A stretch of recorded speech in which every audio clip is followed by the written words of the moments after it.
There's 54 days of summer vacation and this is summer long just to end it. So the annual problem for our generation is finding a good way to spend it.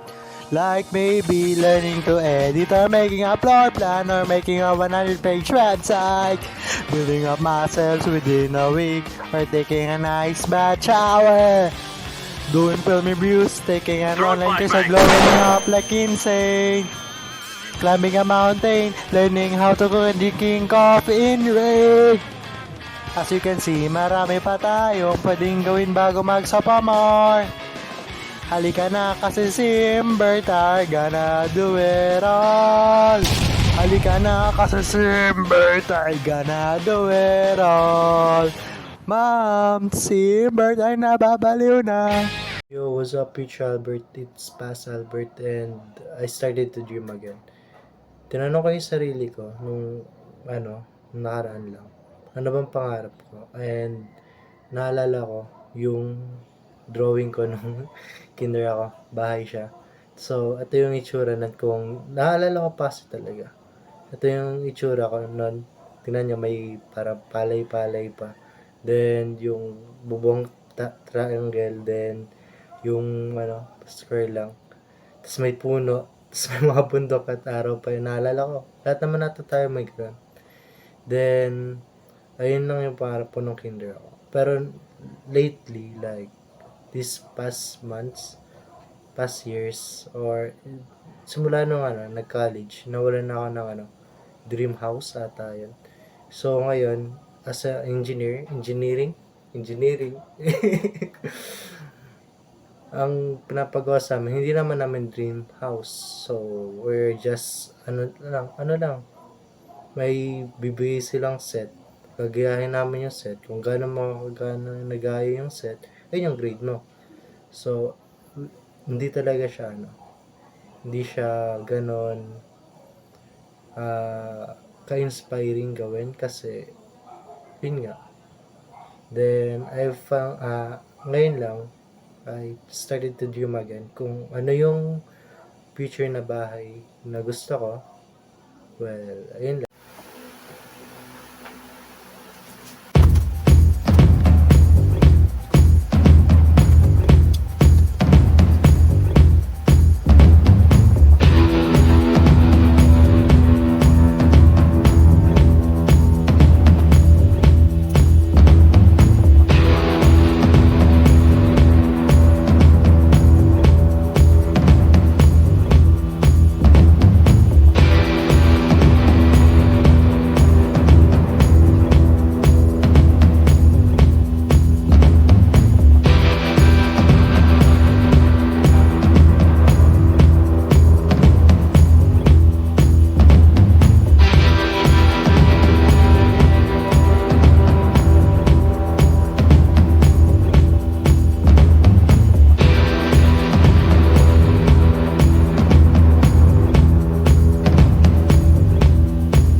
gusto kong bahay.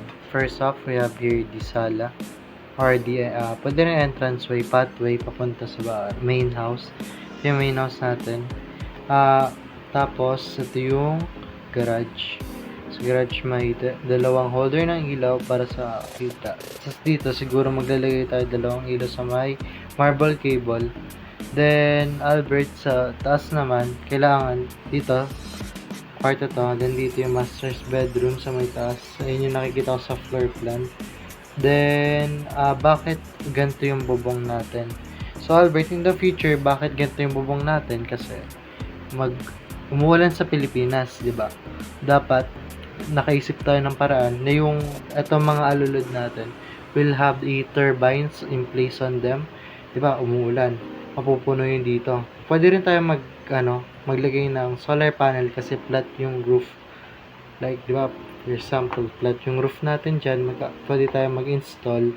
In the same time, dapat naka waterproof yung wiring kasi nga kukunin ng yung mga alulod natin na may water generator at the same time para mag-generate ng electricity. So the more na umuulan, meron tayong backup supply ng kuryente, hindi tayo mag-brown out or ganun.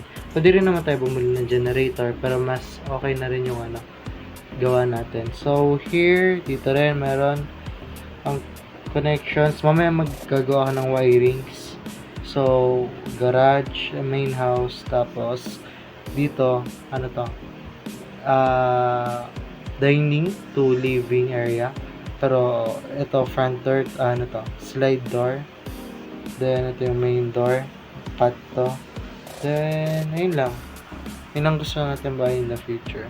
Hindi masyadong basta yung marble to. Yun lang, marbles lang yan. Yun ang gusto ko.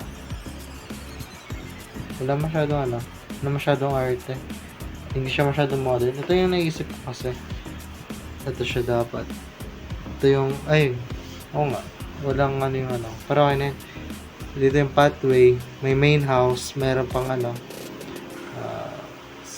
parang katulad sa America, yung kitchen dining area, table, area. Then, we have the garage. Mga quick access. Pero dito, magkakaroon siguro ng gate sa harap. Like, ganyan. Kasi magkakaroon ng garden dito. So, ayun yung balak natin in the future. Kung magkakapera in the future. Pero, try ko naman maging mayaman. Then, since house lang, dapat mayroon dito. May garden sa baba. Yun lang yung nakikita kong gagawa ko pa ng floor plan, gawa ko na rin electrical, pati yung LAN wiring. So, ayun. Gagawa ko muna ng floor plan.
floor plan ng first floor. We have here the kitchen. Ito yung gawaan. Then may preparing table. Then may table dito. We have here the switch for the kitchen, connected yung dalawang bulb. So in series siya, or pwede rin i-parallel to. So we have here the plugs. Ayan yung plugs. May dalawang light dito. So, ay, kulang pala na sa connection. Siguro dito sa switch. Gawin na natin siyang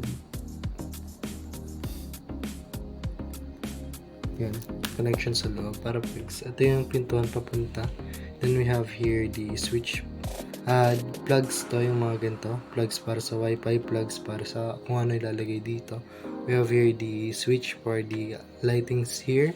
Then we have here the plugs para sa TV. This is the living room. We have here the wifi. Then here's the plug. And then we have here the lightings connected sa main breaker natin. Sa pader naman lalagay yung so yung mga wires na iba. So we have here the hindi ko na sinulat yung sa tingin kong wall plugs, wall mounted na light. So here we have here the main light. Sa pader naman papadaanin yan. Ito yung plug dito, switch para sa bathroom dito, kahit anong room to.